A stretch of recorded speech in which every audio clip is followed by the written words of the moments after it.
Parliament, I was reflecting on what possibly you would start with. And I came to the conclusion in my mind that now that the Lok Sabha results have been overtaken by the performance in Maharashtra and us getting 7 out of 9 of the seats in the by-polls in Uttar Pradesh, perhaps you might not. But since you asked a question, let me tell you. Energy is the lifeline of any system. Now there's Bharat Mandapam, with which my ministry was associated when I was Urban Affairs Minister.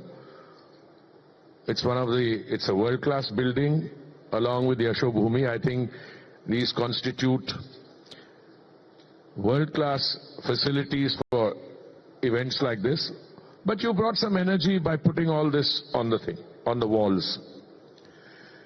Look, if an economy is performing well, you will see that energy consumption will be on the rise. Is the political system any different? I would say no. But that is a different kind of energy, but it's all adding up to the same challenge. No matter what we are dealing with, the economy, the political system, you need availability, affordability, and sustainability. So it's all there. I have had the good fortune of seeing many systems in transition. Today, I think where India stands and the narrative that is out there, you and I don't notice it because you're part of this continuity and the change which is taking place. But if you want to come back to the political system for a minute, let me say, I see the following happening. One, the Indie Alliance, which we were saying for a long time, it has fault lines, it has trains, it is collapsing. Today I would say it has collapsed. The Congress Party, which is very keen on providing leadership to the Indie Alliance, finds itself a junior partner in most of the states.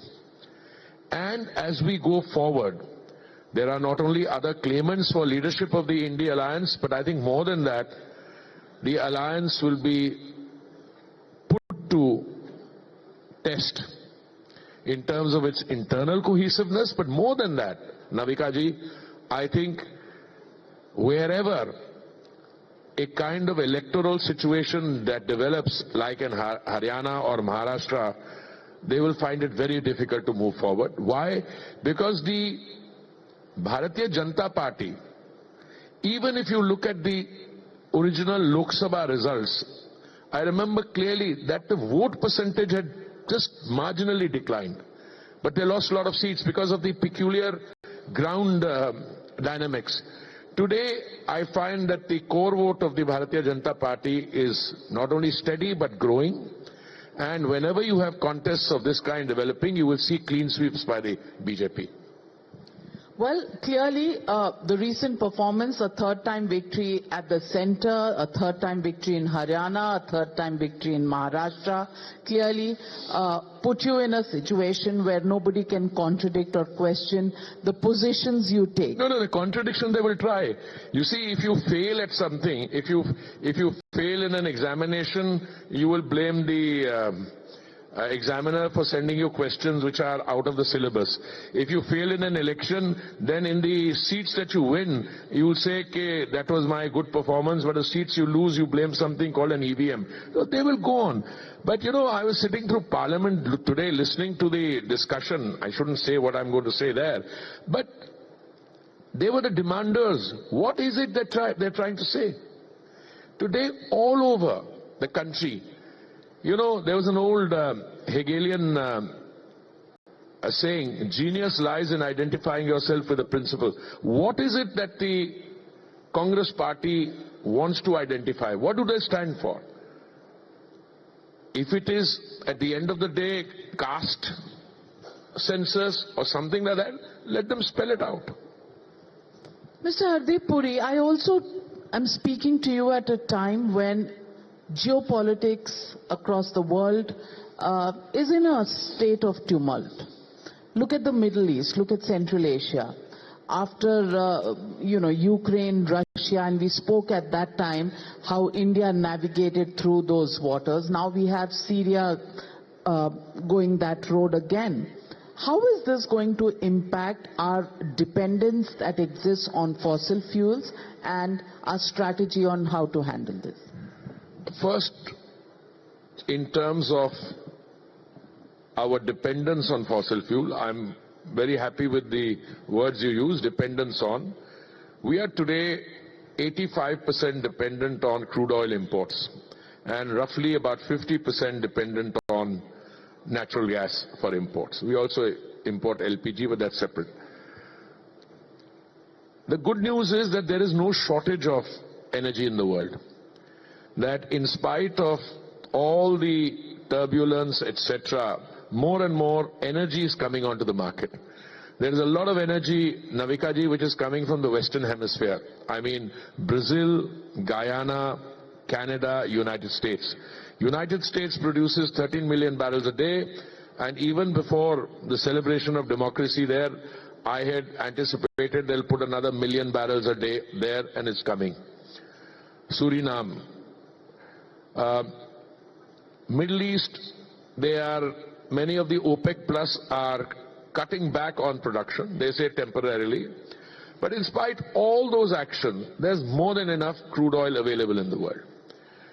For a consumer like India, which today I think we're 5.4 million barrels a day, which will go on by 2030 to 6, and then 7 million barrels a day is what we will be consuming. There's enough oil, and the good news is our domestic E&P is for the first time after a long time beginning to grow up. So I don't anticipate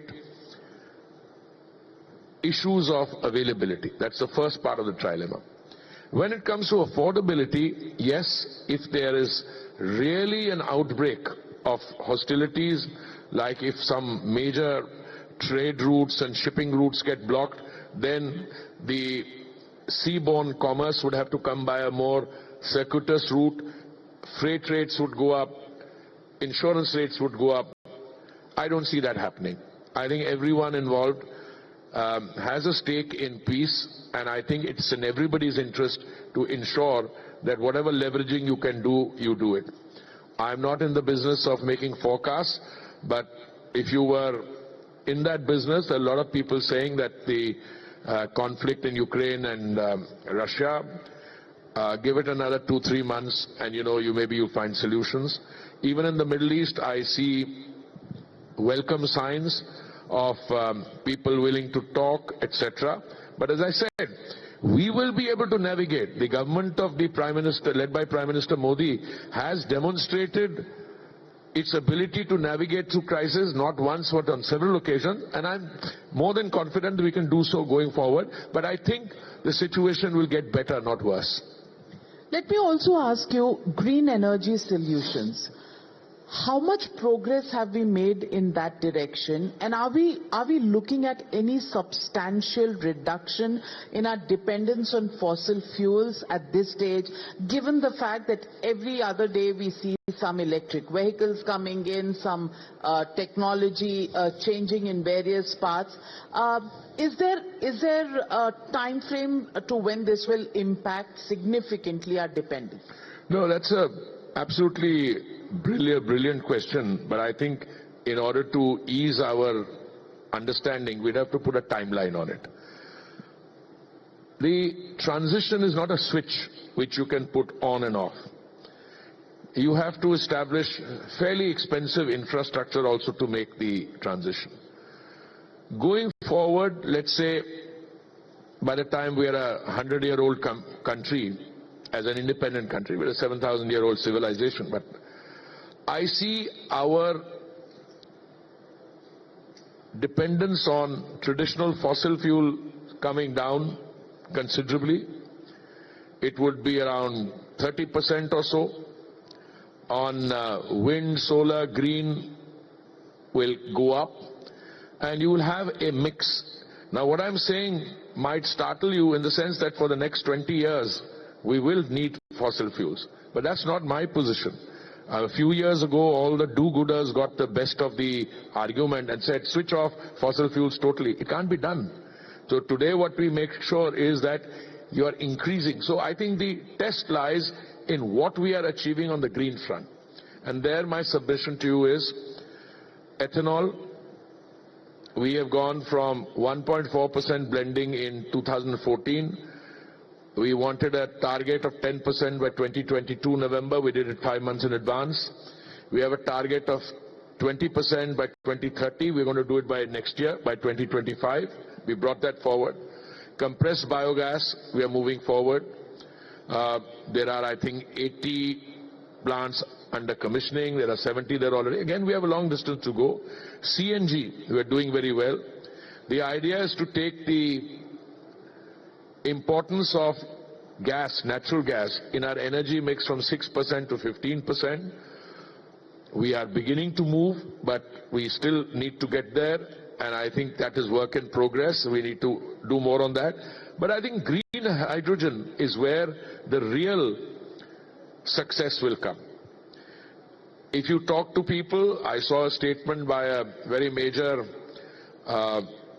entrepreneur, he says that electric vehicles are the answer, not fuel cell green hydrogen vehicles. Possibly true, that's a point of view, but if my grid is not green, then electric vehicles are much better because they are much less toxic. They're at a transition point. But at the end of the day, to achieve sustainability, we will need to have green hydrogen. And we're doing very well on that. I don't go by the estimates which industry puts out, because what you require for green hydrogen are, one, the capacity to produce clean solar energy at a reasonable price. We've demonstrated. We brought it down from 25 cents a unit to 3 cents, and you need electrolyzer, and we're doing well on both fronts. Both the PLI scheme had a provisioning for 19,700 crores for electrolyzers, fully utilized. And as we go along, the private sector has done very well. Pump storage facilities are coming up. I see in the next 2 or 3 years, India being right up front on the global stage on green hydrogen. And that will what is going to make a mistake. Let me conclude this by saying we spend something like $150 billion a year on the import of energy. Now, if you were to bring down the price of green hydrogen from the current 5, 5.5, and you bring it down to say 2.5 or so, there'll be a public clamor to move that money from import of fossil fuels to the production of green hydrogen. And because what does a hydrogen bus produce? Water vapor on the air, as against the toxicity which comes from the other vehicles. Yeah. Let me also ask you, exploration activities in India, whether it is for petroleum or natural gas, hasn't quite lived up to the expectations that existed maybe a decade ago. You're putting it mildly. It hasn't lived up. I'm much more strident in my comments. I say that there is neglect, criminal neglect has taken place. Look, let me simplify it. If you were to drill one well onshore, on land, it would cost you about $4 or $5 million. If you were to drill offshore, it would cost you $100 million. Now, typically, if you have a big discovery, you drill 16 wells, you get nothing. Suddenly on the 17th, you strike oil. That's the story of Guyana. But the good news is that we did not have earlier an ecosystem. Now we have an ecosystem which is conducive for E&P. Let me give you 3 things. In 2016, we went from a production sharing arrangement to a revenue sharing arrangement. What does that mean? You come, help us prospect. You don't need to make any investment also. We will compensate you in case you didn't get anything for seismic surveys offshore, as we have spoken to, let's say, give you an example, Petrobras of Brazil. If we strike oil, you'll have the right of first refusal. Secondly, there were areas, we have a sedimentary basin of about 3.5 million square kilometers. Navika ji, 1 million square kilometers was no-go area. You couldn't go there because either the Navy or the Coast Guard or the DRDO had a difficulty with it. Today, that's been opened up. Now, in the open acreage licensing policy, OALP round 9, which we did some time ago, 38% of the bids have come in this 1 million square kilometer. And if I am successful, and I'm sure I will be, if we get the new draft bill through the Lok Sabha next week, then we will do OALP 10th round with the new legislation in place. So today, the outreach to the 4 or 5 in the world whom you have to talk to is come. It's not the old India. Here we will partner with you. We will jointly explore. And today our oil majors are also partnering with the private sector here, with the global private sector. So if you started by saying that the ENP has not fared as well, not taken off, you're absolutely right. But today I would go much further and say that was the situation prior to 2014. You know, the period between 2006 and 16 or 14, 15 was called the dull decade. They didn't do anything because what happened is that the private sector did some gold plating on issues then, and then there was hue and cry and scandal. So as a result, all activity came to a stop. That's not the case now. Now, ONGC has a discovery off the coast of Kakinada, and they are going to be producing 45,000 barrels a day there pretty soon. I think it's already reached about 30,000 barrels a day. Also gas. So both on the oil and gas front, it's a very different situation now. So let me ask you, how much strides have you made over the last 10 years? Because whenever a question is asked of a minister in the BJP government, it always blames the decade of 2004 to 14.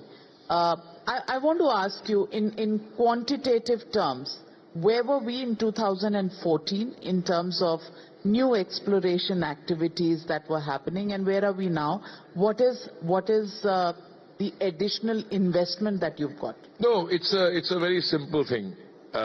It's not just for ENP, for everything. As I said, nothing happened between 2006 for about 10 years or so. When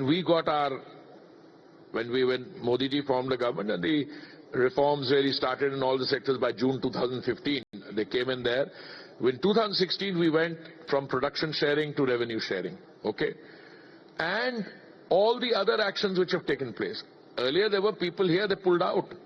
Now we have to not only revise our situation, like 1 million square kilometers opened up, new law coming into it, and all that. What does an investor require? An investor requires reasonable degree of stability and predictability.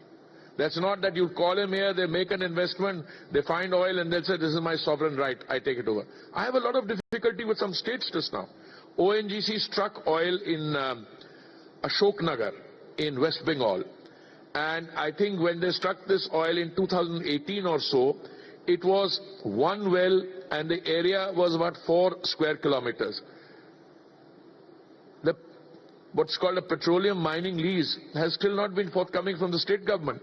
After that, they made 2 or 3 other discoveries. That area now has become 99 square kilometers from 4 or 5. But for some strange reason, the state government is not moving. Now the oil is there, the gas is there, it's there. My calculation, and I looked at this in the context of a parliament question because I was answering a start question. We've written 15 letters. The ministry, the Director General of Hydrocarbon, they won't move. Now, whom are they depriving of revenue? Under the system that we have, the federal system, they stand to make something like 25,000 crores, 8,000 crores on this field itself, and that would be the money coming to the state, but they don't move. Now, we have to face a lot of problems.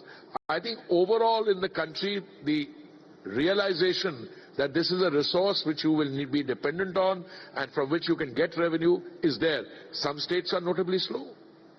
So let me ask you, who's really responsible for this collapse of the federal system as it existed? The question is, if you look at Parliament, you're saying you're extremely hopeful that next week you'll pass, legislation in the Lok Sabha. The way people of India are looking at it very cynically is, यहाँ काम तो होता नहीं है, यहाँ तो एक दूसरे की खिंचाई होती है. No, legislation pass karwana is something which is different from parliament function. We know how to get the legislation passed. That's not the issue. I mean, you can try and disrupt. You can chuck the opposition out and pass. No, we don't keep them out. You see, I mean, this is a sovereign choice whether you want to wear a mask or an armband or a jacket emblem outside the house and disrupt. You know, I think protest also reflects, the nature of the protest reflects the maturity level of the politics. All right. You have a problem with something that the government has done. I think the right thing to do is come inside the house and debate it. They were demanders for this discussion on the Constitution. As I said, I sat there for 2.5 hours. I didn't see anything. If this is what it was about, let them come and discuss it. Now, are you saying the opposition, read Rahul Gandhi, Congress party, what you will, is not mature? No, I'm not saying they're not mature.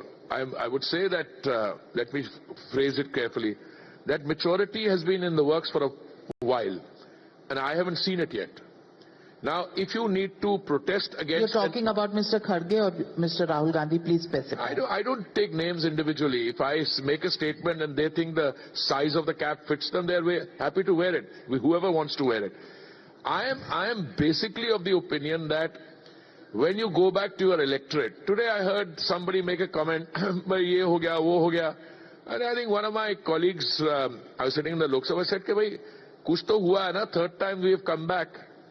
We may be a little disappointed in the sense that we didn't get the clinching number, but we are still, in pre-poll alliance, we are at 290, which is way beyond what is required for a working majority, for a clear majority.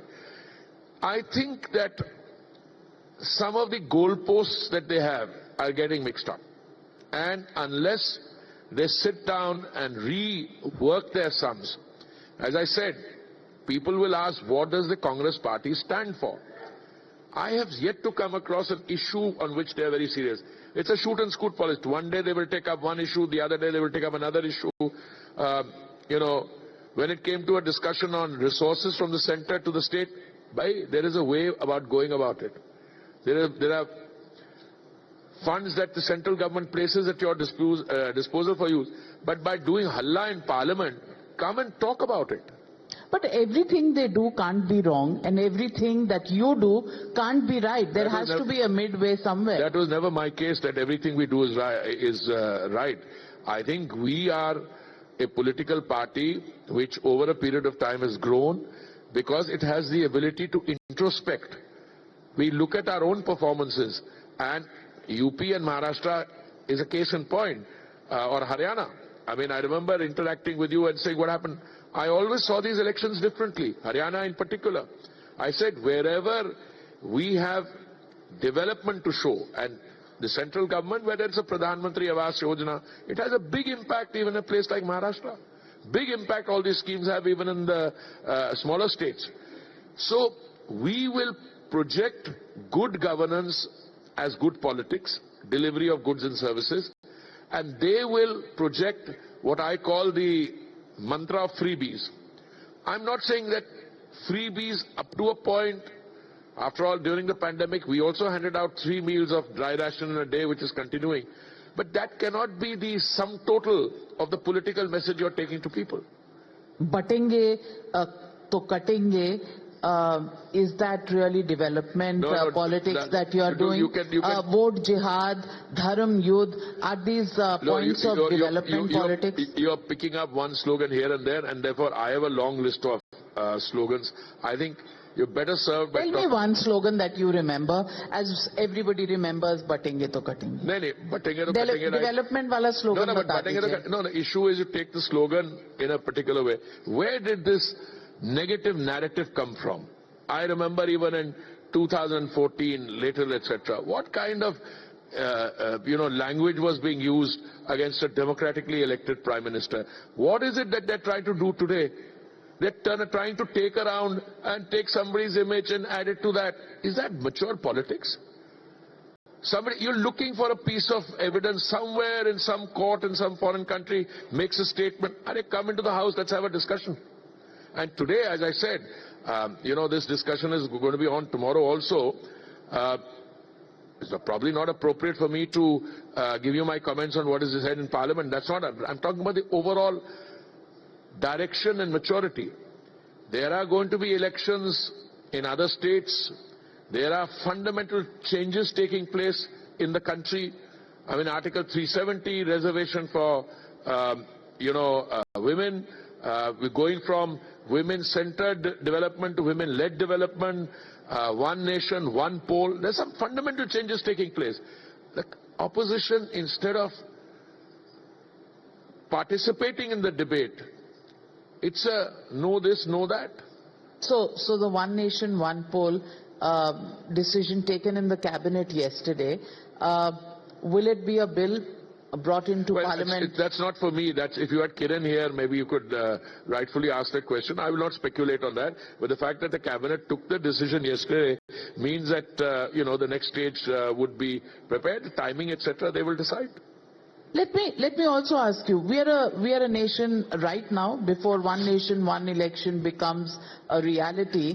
We are a country where we are always in a state of campaigning for elections. Delhi elections around the corner now. What do you envisage? This is an area where you've been on the defensive.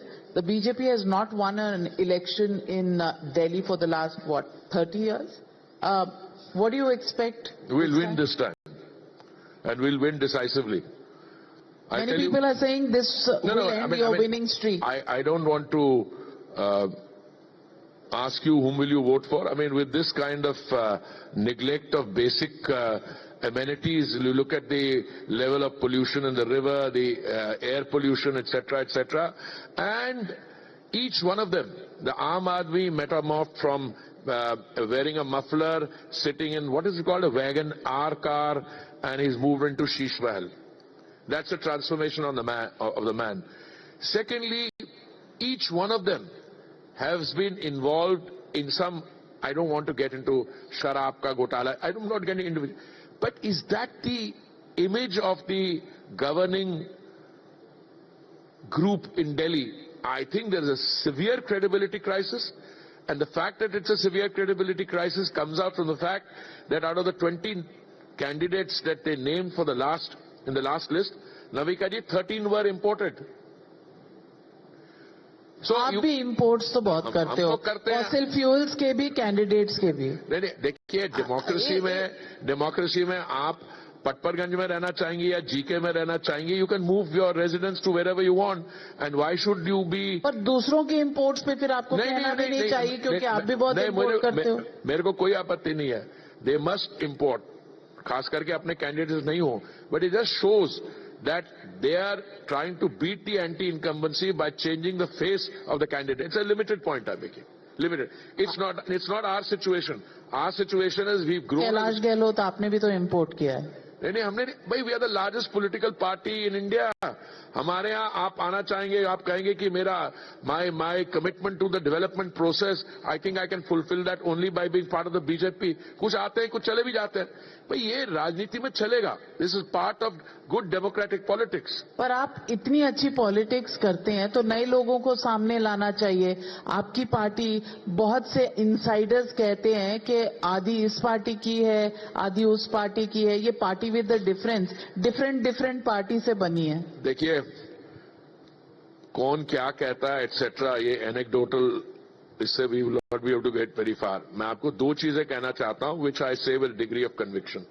One is this is the only party in the country where Parivarvad is not a criteria. Number one.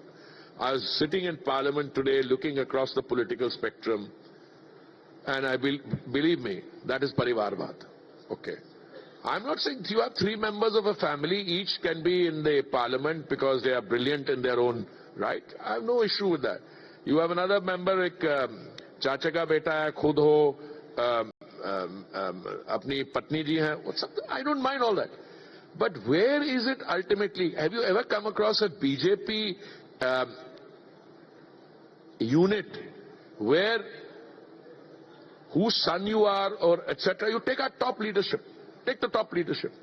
With one exception, the person's father happened to be in the party. All the others are completely on merit, who made their way up. They were part of the parivar. They had beliefs in a particular ideology. This is a fundamental. This is one. The second, it is still a party. I know a lot of people say, nahi, aapne ye theek nahi kiya. I would be the last to contest that. But it's based on a value system. Whereas it is completely devoid of value system in most other cases. Again, I don't want to get into individual cases. So to be a member of the BJP or the BJP larger family, there is a certain premium on that. Yes, we may have made a mistake taking some people in because of exigencies of circumstances. And they Ajit Pawar? No, I'm not. He's done very well in the elections, etc. I'm not getting into individuals at all. I would say that sometimes your perception of who is good or bad, maybe किसी को आप अगर हमारे party के साथ परिवार के साथ 30 साल से जुड़े हुए हैं, आप समझते हैं कि मेरा हक है इस समय to get a ticket. Somebody else comes in for a variety of reasons, but it's done very clinically. So I think you are seeing the beginnings of when you are in office for 10 years and you're looking at the next 5 years with confidence, whereas on the other side, the fault lines means that those parties are actually, that alliance is collapsing. That's the difference. But why would you bring into Parliament the issue of calling Rahul Gandhi a traitor, connections with Soros? You're the party in government. If you have any material on them, you can proceed on legal basis against them. No, I think that's a separate process. When you're in the business of hurling invectives at each other, both sides it come. If you see so it's just hurling invectives. What do you say that? I mean, I'm not going to get into a discussion whether a certain amount of resource, a large amount, has brought it on itself to encourage democracy in the rest of the world. I was in the UN, I've got a book on this, where at one stage during the Obama administration, and they said that the Arab street is yearning for democracy, and you brought in what happened in Libya, country collapsed. What happened in Syria, country collapsed. Matter went to the Security Council. You got an authorization from the Security Council for use of all means necessary, use of force in Libya. Syria, when Security Council got divided. But there are a lot of people in the world who want to bring in democracy. आप ये देखिए एक तरफ compendium drop करिए, कौन contributor है, उसका recipient कौन है. अगर आपके पार्टी के साथ, आपके परिवार के साथ जो फाउंडेशंस है, they are receiving resources from these people, you should yourself introspect. बाकी लोग तो यही कहेंगे, और क्या कहेंगे? क्या इसके वो हो, उसके वो हो, वो क्या, वो तो कहेंगे. अगर आप किसी को कुछ कहोगे तो they will retort by saying. So it's rhetoric at the end of the day. I didn't say it's rhetoric. This is what happens. If you hurl something at someone and वो क्या कहते हैं, people living in glass houses should not throw stones. ये अपना stone अपने glass house में लग गया इनको. So, do you see an end to the confrontation in Parliament? Because policy debates, I think, have become a thing of the past. Maybe अब dream sequence Bollywood style में आया करेंगे, क्योंकि प्रेजेंट में तो दिखते नहीं है. There is, don't you find, a dearth of quality debate on issues of, for example, the theme of this conclave, India fast track to the top 3. Is there a debate on this? Is there a consensus? Is there room for a consensus? Is there a conversation? Is there any communication? Or do you want to walk this road alone, your way or the highway? No, it's the very thing. You can have a theme in the India economic conclave on how we've become the 5th largest economy. We are going to be the 3rd largest economy very soon. You can have that. But that is what is creating a sense of unease in our friends. Because this is the real India. This is an India with all the global turbulence. You are still growing at 6.5%. All right. If one quarter the results are slightly less, they start rejoicing. अरे कम हो गया. अरे भाई कम हुआ. अगली बारी अगले quarter में बढ़ेगा भी. So this is those people. I am very happy to have this. When you see the debate taking place in Parliament, this is what the Treasury benches will actually talk about. They are the ones who are feeling uncomfortable with it. So I don't think there's any agreement. I'm glad you timed this India Economic Conclave at a time when they are wanting to have the discussion of the Constitution, because I think the Constitution is something sacred. The Constitution is not only, remember this Constitution was drafted by visionaries after 190 years of colonial domination, and they produced the blueprint for India's economic, political and social growth. And the guys who are talking about the Constitution are the only ones who in June 1975 tried to kill democracy by imposing the emergency and curtailing civil liberty. So इनकी बातों को सुन के थोड़ा मन बहला लेना चाहिए. But I think India is moving ahead, and moving ahead from what, a $4 trillion economy to a $8 trillion and $10 trillion economy. That's the real India. These guys are misfits there. Well, the opposition is a misfit in India. It is a traitor in India. Well, those are strong words. But Mr. Hardipuri, let me also ask you, again another election. Are we going to see prices of petroleum products stable for a bit, और उसके बाद जोर का धक्का धीरे से लगेगा? I have answered this question many times, but we're always, whenever we speak, there is an election around the corner. Your emotional attachment, I keep telling you, prices of petrol and diesel at the bunk, India is the only country where over the last 3 years they've come down. Number one.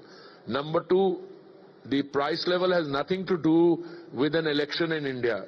The price of petrol at the bunk is determined by the international price of a barrel of crude, the cost of insurance, freight, the exchange rate, the refining cost margin, dealers commission. तो आपको तो स्वागत करना चाहिए इस बात का कि ग्लोबल प्राइसेस ऊपर गई हैं. मोदी जी ने 2 बार, he cut the excise duty in November 21, May 2022 and once later. It has nothing to do with the election. We did it because you have a Prime Minister who is genuinely committed to the welfare of the consumer. It's a moral thing with him. So we brought the cost of energy down. हाँ, इसमें हमारे OMCs ने थोड़ी इनकी ठुगाई हुई है. In the case of gas, I think they lost 28,000 crores earlier. We were able to compensate them only 22,000 crores. Then when it came to petrol, they lost money. We got some provisioning done. फिर वो बातों में रह गया. This time gas में, yes, I think there's under recovery. Navika ji, the very fact that I have been through this session of Parliament, none of my questions, you see, when there is a lot of excitement, you get starred questions in every session, you get calling attention motion. The energy story is one of the better stories, and I think the Modi government deserves full praise for maintaining availability, bringing the prices down and doing a very good job in sustainability also. The other charge that is made against you is that the Ujjwala scheme, which started with a lot of fanfare, somewhere lost steam in the middle. Log वापस भरवा नहीं रहे हैं. All kinds of political charge. Navika ji, since you are a world famous anchor, I don't expect you to be going into your kitchen and using Ujjwala. But I can tell you an average household, plus where you live, there must be piped gas. Yes, there is. Yeah, but you must be having Ujjwala. Our average per family, first let me give you the number of connection. In 2014, total number of gas connections in the country was 14 crore. Today it is 33 crores. Ujjwala started in 2016. Today Ujjwala has 10 crores 33 lakh connection. Now if you think that one connection serves one household and on an average a household has 4 or 5 people, which means the entire population has been covered. In fact, our Ujjwala saturation is 110-115%. Now I come to the most important thing. The average is 4 point some cylinders per connection. उससे ज्यादा तो use नहीं होते. हम उज्ज्वला में एक family को 12 cylinder तक देते हैं, बट 4 इज द एवरेज. उसमें कुछ लोग हैं जिन्होंने सिलेंडर नहीं लिया या एक लिया, उसके कई कारण है. You take a cylinder in Dhanbad, next day you move and migrate to Asansol or you go to Mumbai, and you may not. But there also we have closed about 4 crores. So the Ujjwala picture in terms of number of connections and in terms of average cylinders is a very good story. I've answered this in Parliament a few days ago. Starts question number 5. I'll send you the answer. Well, Hardeep Puri, what would you like to say to Mamata Banerjee today on this forum? Clearances for exploration. Would you make a request to her? Have you done so? Madam, मैं तो उससे बहुत आगे निकल गया हूँ. Clearances for exploration छोड़ दो. वो 8,000 करोड़ की रिसोर्स आपके पास बैठा है, उसको निकाल के वो 8,000 करोड़ आप वेस्ट बंगाल की डेवलपमेंट पे यूज कीजिए. मैं तो वो कह रहा हूँ. But I think she is trying to work out in our mind कि वो राहुल गांधी जी से लीडरशिप इंडिया अलायंस की लेनी है या नहीं लेनी. I think that must be holding it back.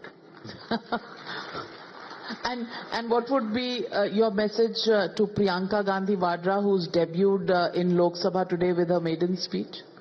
No, I always congratulate newly elected members, and especially when they made, and this was a debut in a discourse on the Constitution. So I mean, she has a long way ahead. Whether there will be realignment in terms of leadership within the Congress party, I don't know, and frankly, that's not for me to comment on. But I wish her the best. And any message to Mr. Rahul Gandhi? I think that leadership potential has been a while in developing, and I think maybe the time has come for that leadership potential to be developed fully. Well, on that note, we hope the message is taken. And Mr. Hardeep Singh Puri, always a pleasure speaking with you. You take it on the chin, answer all the googlies that come your way. You're always a great sport, and that's what Punjabis are all about, I guess. Thank you very much. Thank you for joining me here at the India Economic Conclave. Navika, before you leave, a token of appreciation for Sir, please, right behind you. Sir. Can we have a round of applause, ladies and gentlemen, for Minister Hardeep Puri?